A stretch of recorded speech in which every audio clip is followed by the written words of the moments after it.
Welcome back to your daily video announcements. We are your host, Caden Barnhart. Today, for lunch, it's corn dog bites, carrots, celery, sun chips, apple, and a cold milk. Up first, let's go to a minute with Manning.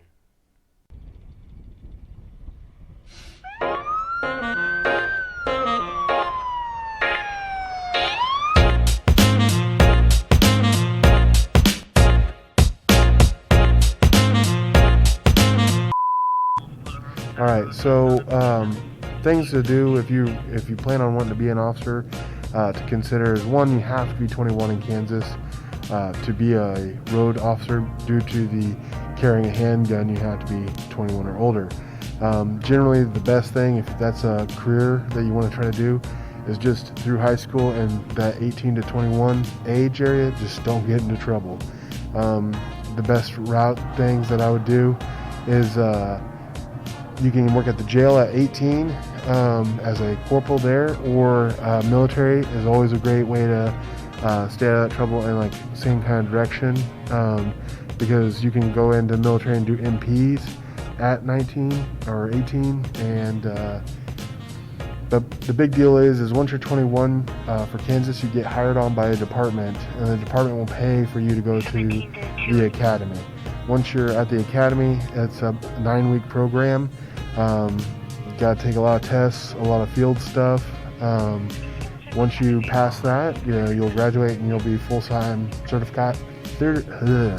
certified for law enforcement, pretty much throughout Kansas. There's only a handful of academies in Kansas. KLATC, which is out by Yoder, Kansas, is the mass majority of where a lot of people send them. I think Topeka has their own academy. Wichita and Central County also have their own. So if you were to go from, like, say, Valley Center to Wichita, you'd have to do a whole other academy. So kind of some things to think about. It's not too bad. Takes a lot of dedication.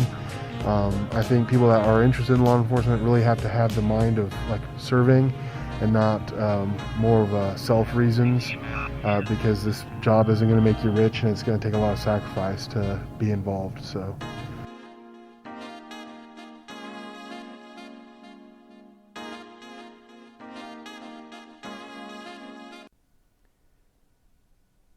Next, let's go to weather with Ryan Goebel.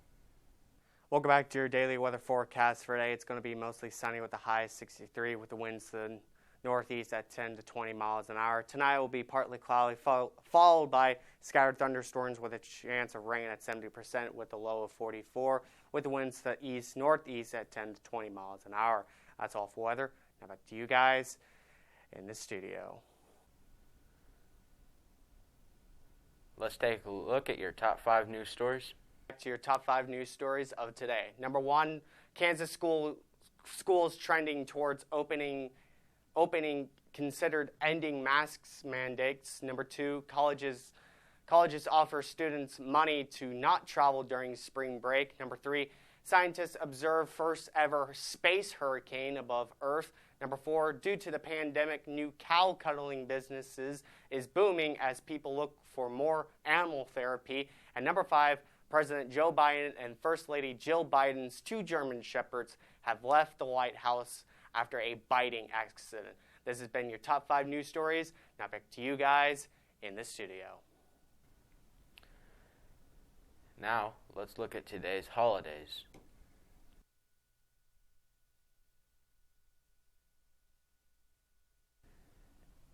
And finally, let's take a look at this day in history.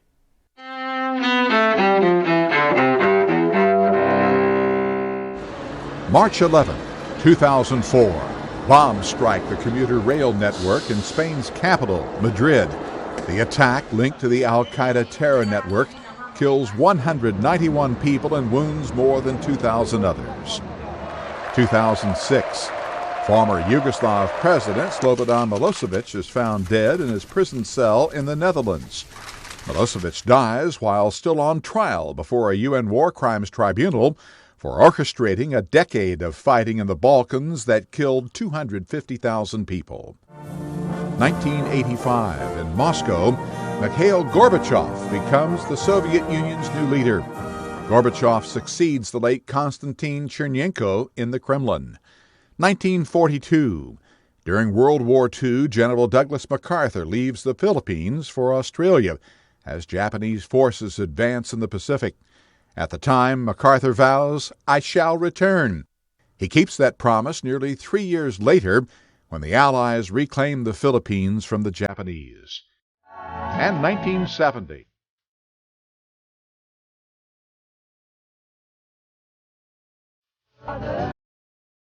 Crosby, Stills, Nash, and Young released their Deja Vu album. Among the tracks, Teach Your Children and Our House. Today in History, March 11th. Ross Simpson, The Associated Press. That's all for today. Stay classy, VC.